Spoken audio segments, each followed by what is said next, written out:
VC recommends, I listen.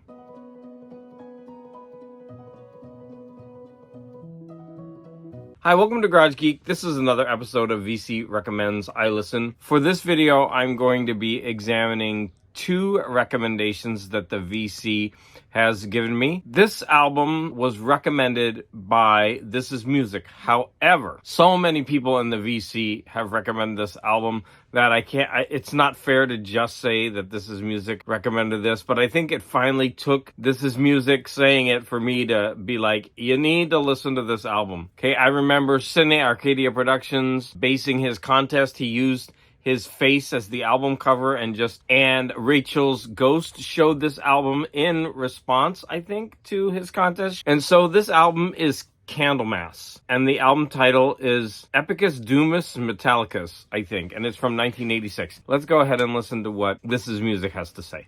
Some doom metal here. Candlemass Epicus Doomicus Metallicus. Classic and a trailblazing album as well. The opening track is just a doom metal masterpiece. It has everything that I think doom metal should have.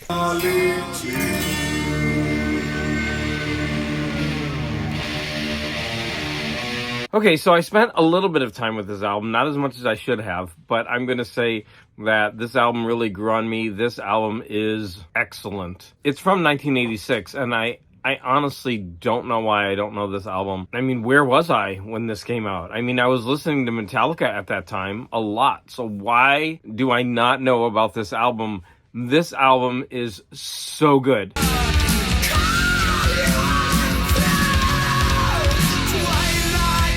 And not only that, this guy can sing. Wow, I'm amazed by what he does with his voice throughout these songs. He can go low and he can go high and he can hold notes and he can waver the notes and then go up with it.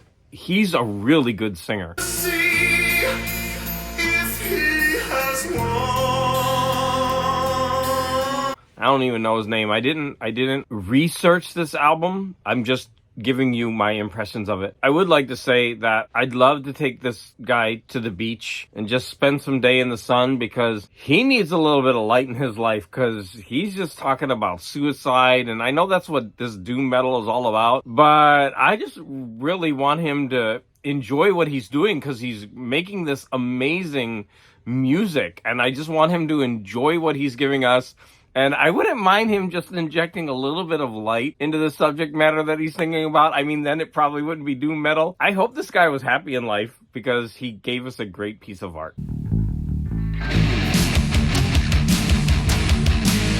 The second album that I'm reviewing today was recommended by Proghat, and that is Sushi and the Banshees, A Kiss in the Dream House. Let's go ahead and listen to what Proghat has to say. They're on an island on their own.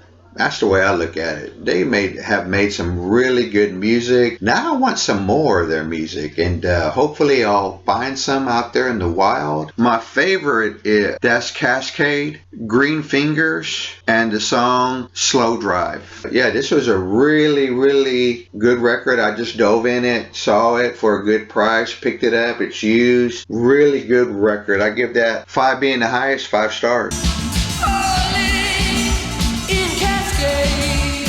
And I'm going to say that this album, there's a lot of really great things about this album, but nothing really jumped out at me. My relationship with Susie and the Banshees is basically Cities and Dust.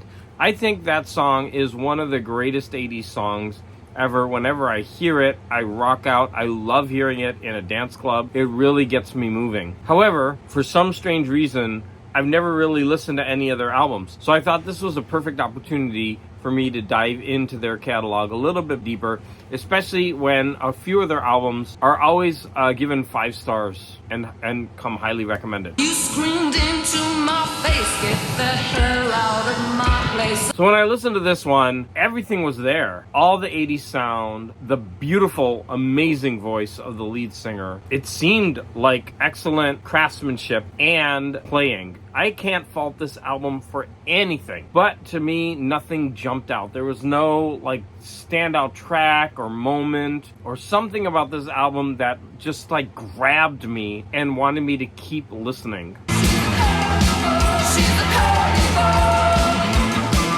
Maybe this is an album that would grow on you over time. I mean, I do know The Cure a lot, and I heard a lot of instances where there was a very similar sound of The Cure. There's even one song where they had all this like jazzy riff going on that reminded me of Love Cats. So I might get a little bit of flack for this one, but this is just my honest reflection of this album after only listening to it a few times. Like I said, maybe this one has to grow on me.